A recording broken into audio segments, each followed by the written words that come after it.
Hai Fascination, kembali lagi dengan Dokdan, dan kali ini Dokdan akan menjelaskan seperti topik yang tadi sudah kita bahas, yaitu bagaimana cara botok untuk mengatasi jerawat. Jadi simak video ini sampai selesai.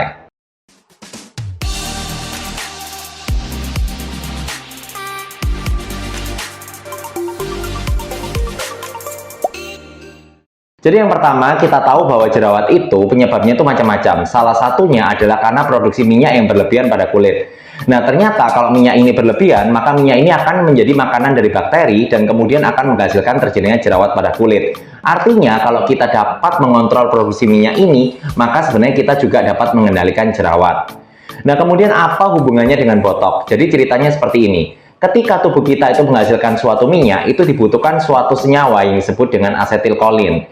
Nah, ternyata botok ini dapat menghambat produksi dari asetilkolin. Seperti kalian yang tahu bahwa botok ini sebenarnya digunakan untuk treatment untuk mengatasi kerutan. Jadi kerutan pada wajah itu kan muncul karena adanya kontraksi otot. Nah, kontraksi otot ini juga dipicu dengan adanya suatu zat yang namanya asetilkolin. Kemudian asetilkolin ini akan diblok atau akan dihambat oleh botok.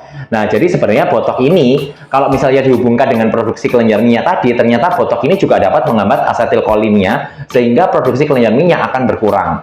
Kemudian para ahli mulai menyambungkan hal tersebut dan mulai berpikir, gimana nih kalau misalnya botok itu disuntikin ke dalam kulit, bukan ke dalam otot.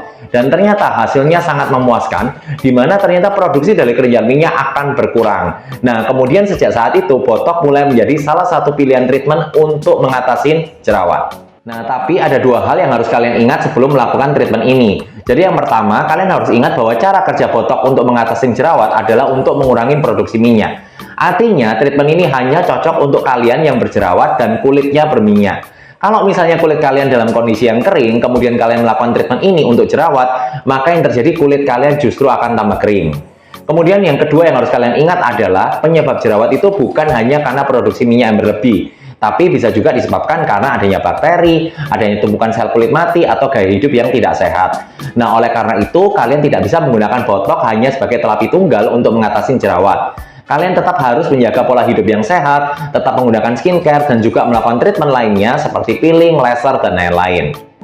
Nah, itu sedikit penjelasan aku tentang bagaimana cara botok untuk mengatasi jerawat. Kalau misalnya kalian ada pertanyaan, kalian bisa ketik di kolom komentar. Dan kalau kalian suka dengan video ini, jangan lupa subscribe dan nyalakan lonceng notifikasi supaya Dokdan lebih semangat lagi untuk bikin konten. Dan sampai ketemu pada konten berikutnya. Bye-bye.